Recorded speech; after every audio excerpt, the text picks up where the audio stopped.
अस्सलाम वालेकुम। आज हमारा टॉपिक है इंट्रोडक्शन टू अमेरिकन हिस्ट्री। लेकिन उससे पहले वेलकम टू शामा द इल्म and please subscribe my channel. आज हम पढ़ने लगे हैं अमेरिका हिस्ट्री। ठीक है, अमेरिकन हिस्ट्री। अब अमेरिकन हिस्ट्री की अगर हम बात करें तो सबसे पहले मैं बहुत एंशियंट हिस्ट्री ऑफ अमेरिका की बात करूंगी कि अमेरिका में आबादकारी कैसे हुई। तो आइस एज के वक्त में जब लास्ट आइस एज थी तो उस वक्त क्या हुआ, उस वक्त तमाम का तमाम जो पानी था वो आइस बन गया। ठीक है, तमाम जो ओशंस थे वो हमारे पास क्या बन गए, आइस बन गए। और हमें ये बात पता है कि जब भी पानी जो है वो आइस बनता है तो उसका जो लेवल है वो लो हो जाता है। ठीक, इस लोअर लेवल की वजह से जो हिडन लैंड्स थी वो एक्सपोज हो गई। हिडन लैंड्स जो हैं वो एक्सपोज हो गई और हमारे पास ये साइबेरिया है और यहाँ पर ये हमारे पास ये अमेरिकन कॉन्टिनेंट है। सही, तो जब आइस एज आई तो ये जो यहाँ पर हिडन लैंड थी, यहाँ पर जो हिडन लैंड थी वो क्या होगी, वो एक्सपोज होगी। ये वाली लैंड एक्सपोज होगी। यहाँ पर ये साइबेरिया है। यहाँ के लोगों को एक ज़मीनी रास्ता मिला और यहाँ पर जो नोमैड्स थे, जो नोमैडिक ग्रुप्स थे, यानी कि नोमैडिक ग्रुप्स किसको कहते हैं, जो कि खाना बदोश होते हैं। ठीक है, ये खाना बदोश ग्रुप्स जो हैं वो किसकी तलाश में, खाने और शिकार की तलाश में चलते चलते इस रास्ते, इस नए रीजन में, नए पीस ऑफ लैंड में एंटर हो गए, जिसे हम कहते हैं अमेरिका। यहाँ पर ये अलास्का का इलाका है जो आजकल अमेरिका के पास है और ये अमेरिका ने रशिया से ख़रीदा था। फिर फिर हम ये देख सकते हैं कि फिर आइस एज जब ख़त्म हो जाती है, ठीक है, जो लास्ट आइस एज थी वो जब ख़त्म हुई तो मैंने क्या बताया कि आइस ने पानी के वाटर के लेवल को क्या कर दिया था, लो कर दिया था। तो अब क्या होगा, अब पानी का जो लेवल है वो दोबारा से हाई हो गया और ये वाला जो एरिया है, ये वाली जो ब्रिज है जिसने साइबेरिया को अलास्का से मिलाया है, वो जो है वो क्या होगी, वो कवर हो गई और इसको कहते हैं बेरिंग स्ट्रेट। ठीक, जो कि रशिया को अलास्का से सेपरेट करता है। फिर ये लोग, अब ये यहाँ पर रहने वाले लोगों का, ये जो जिसको अमेरिका आजकल हम लोग कहते हैं, वहाँ के उस वक्त उसको आप न्यू लैंड भी कह सकते हैं, न्यू लैंड या न्यू वर्ल्ड कहा जाएगा इसको। ये जो है, ये न्यू वर्ल्ड का रास्ता इस दुनिया से ख़त्म हो गया। ये रशिया है, एशिया है और इस साइड भी इसके पानी है, यहाँ पर इसके है अटलांटिक ओशन, यहाँ पर इसके है पैसिफिक ओशन। तो दोनों तरफ पानी है। अब इस ज़मीन का रास्ता ये इस तरह से नीचे भी आप एक्सटेंड कर सकते हैं। तो इसका रास्ता इस दुनिया से ख़त्म हो गया।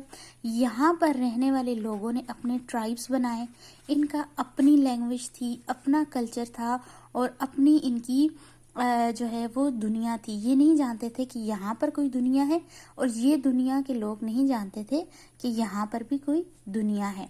अब हमें पता कैसे लगा कि यहाँ पर कोई दुनिया है, वो इस तरह से कि अगर आप देखें, अगर मैं रफ सा मैप ड्रॉ करूँ तो ये मेरे पास आ जाता है अमेरिका।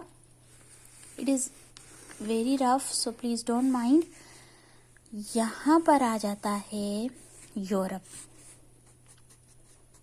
ठीक, और ये यूरोप आ जाता है और ये इसके पीछे आ जाता है यहाँ पर एशिया।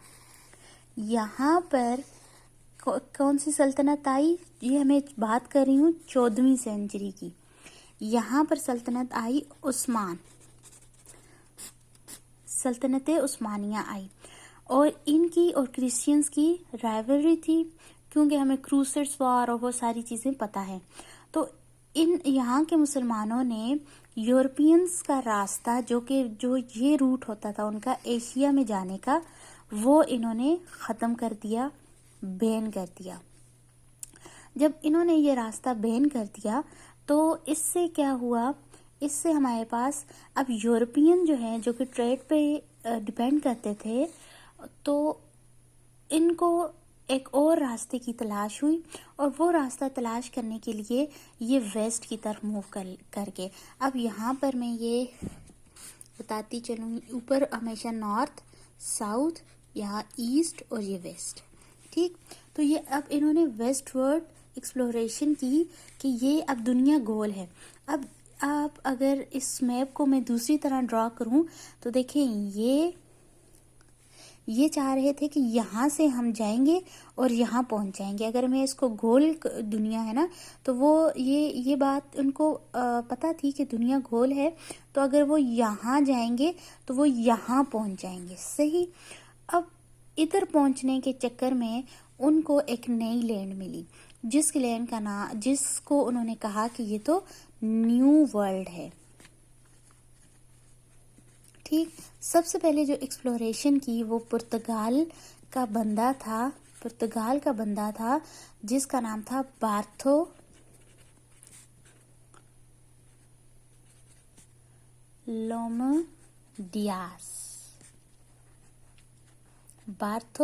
डियास। ये 1486 में इसने एक्सप्लोर करना शुरू किया। उसके बाद स्पेन ने एक्सप्लोरेशन शुरू की। अब स्पेन की बंदा आया, उसने शिप्स भिजवाई, 3 शिप्स जो हैं वो हिस्ट्री में कहा जाता है कि भेजी गई, और ये था क्रिस्टोफर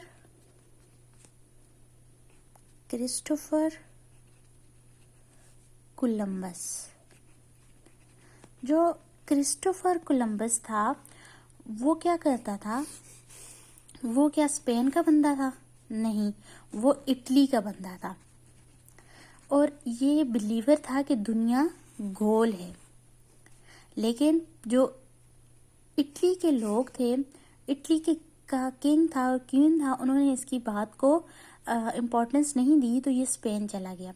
अब स्पेन की जो मलिका थी, उस वक्त स्पेन जो है वो नया जो है वो मुसलमानों से आज़ाद हुआ था।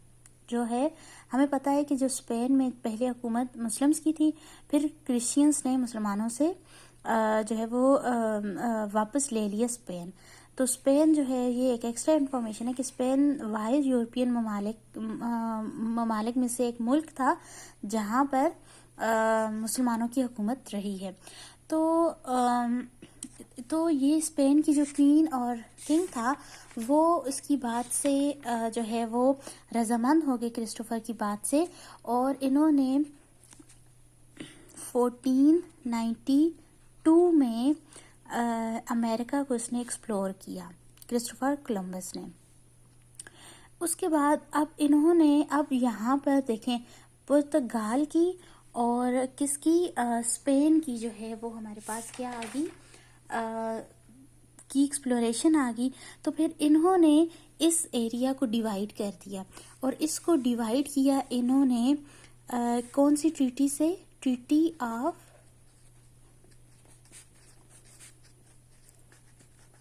टोर्डिसाइलस।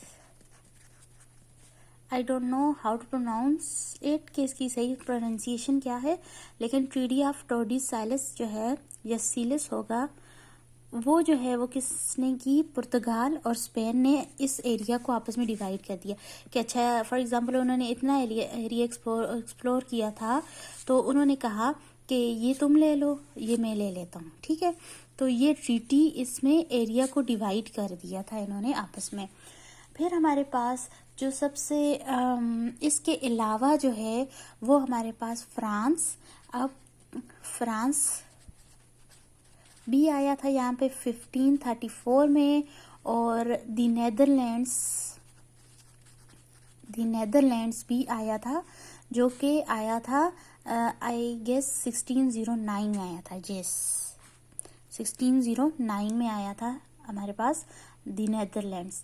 और फ्रांस ने यहाँ पर जो है वो वेस्ट में, यहाँ पे वेस्ट में आप समझ लें, फ्रांस ने अपनी कॉलोनी बनाई थी। और ये था यूरोपियन एक्सप्लोरेशन।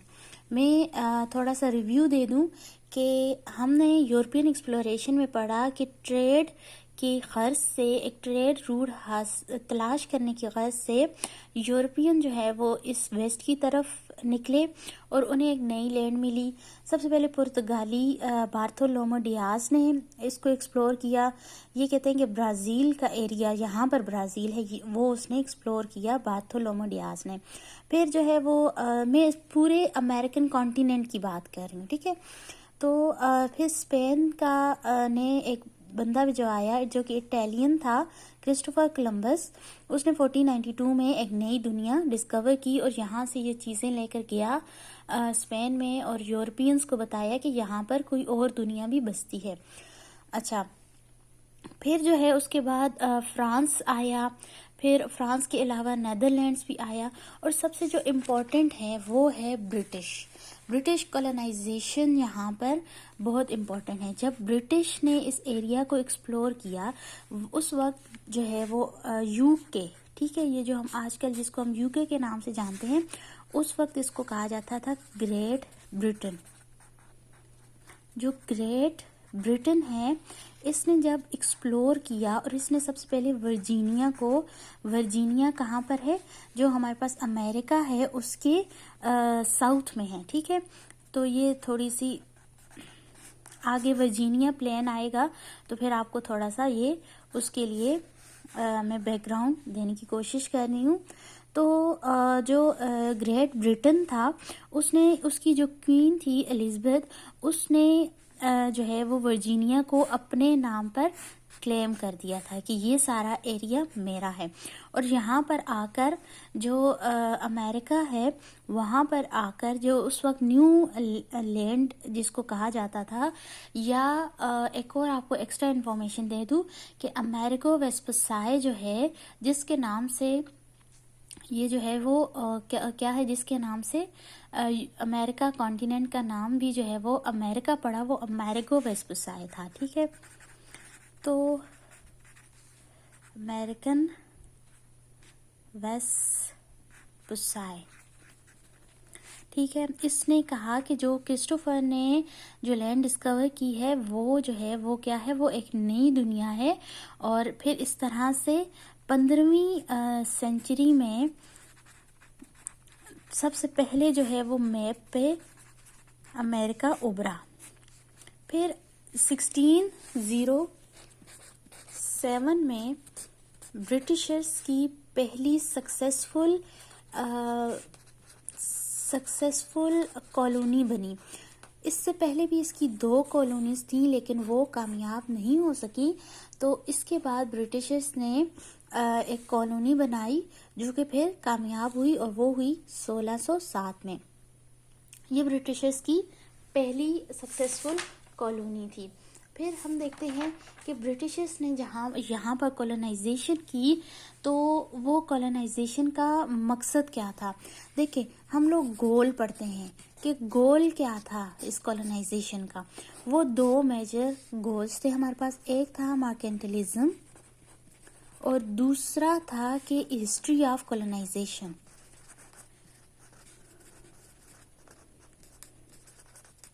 देखें, मर्केंटिलिज्म जो है वो क्या होता है, ये एक ऐसी रिजिड पॉलिसी होती है जिसके में आप अपनी एक्सपोर्ट को एक्सपेंसिव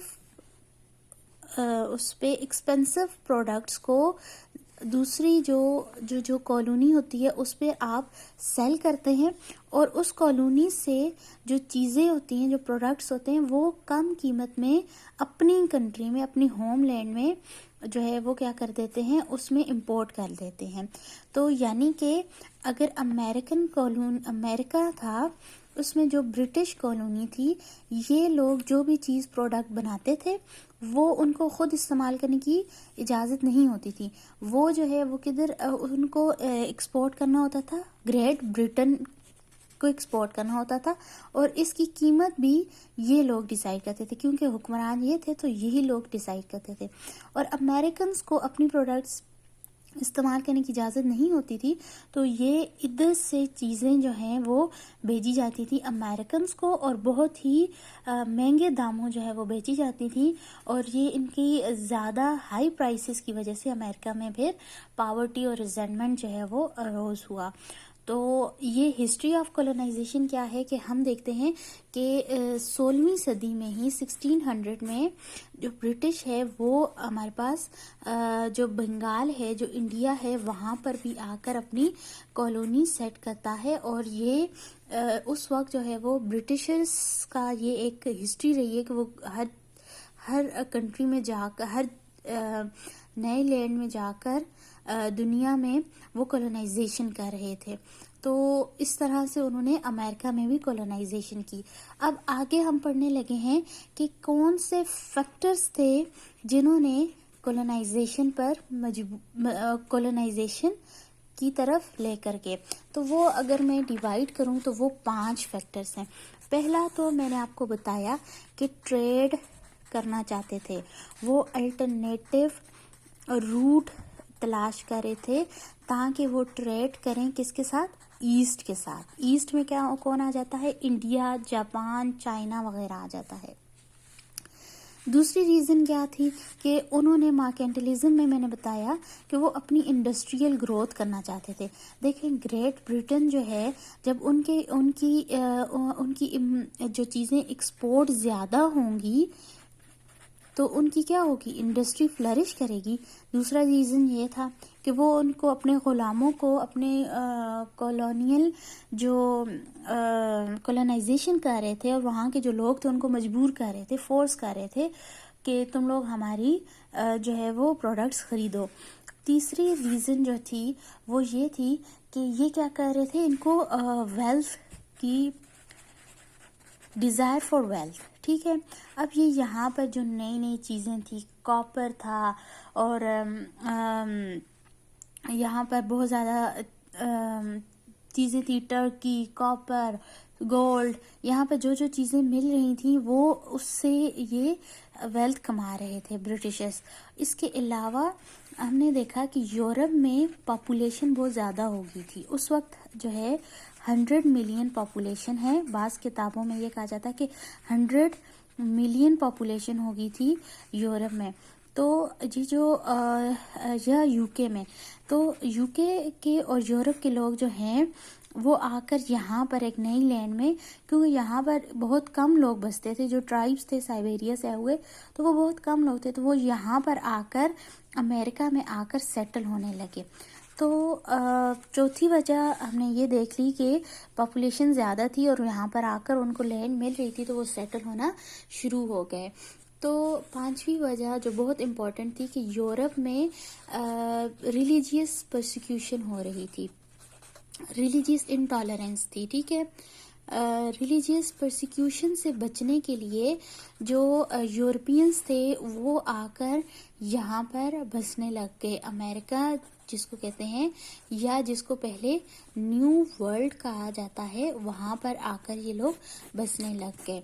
तो हमने देखा कि कौन सी 5 वजह थी जिसकी वजह से कॉलोनाइजेशन की गई। फैक्टर्स ऑफ कॉलोनाइजेशन हमने पढ़े कि अल्टरनेटिव रूट हमें चाहिए था, हमें अपनी इंडस्ट्रियल ग्रोथ चाहिए थी, ब्रिटिशर्स को वेल्थ चाहिए, यानी कि ब्रिटिशर्स को वेल्थ चाहिए थी, उनको पॉपुलेशन को सेटल करना था, और ये जो है वो रिलीजियस परसिक्यूशन से बचने के लिए लोग जो है वो यहाँ पर छुप कर आकर रहने लगे। तो आज के लेक्चर में हमने जो है हिस्ट्री पढ़ी है ऑफ अमेरिका, और अगर मैं बहुत क्विक समरी दूं या क्विक रिव्यू दूं तो हमने आइस एज यानी कि एंशियंट हिस्ट्री ऑफ अमेरिका से हमने देखा कि कैसे साइबेरिया से लोग अलास्का गए और फिर कनेक्शन ख़त्म हो गया, और फिर जो है वो पुरानी दुनिया ने नई दुनिया को एक्सप्लोर किया, जिसमें हमने Bartholomew Dias, Christopher Columbus, France और नेदरलैंड्स की एक्सप्लोरेशन को देखा। इसके अलावा हमने ब्रिटिशर्स का देखा, जो कि बहुत मैसिव कॉलोनाइजेशन की थी उन्होंने। तो फिर हमने ये भी देखा कि उनका गोल क्या थे और फैक्टर्स क्या थे इसके।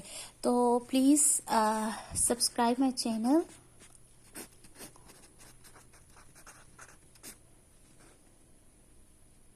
Thank you.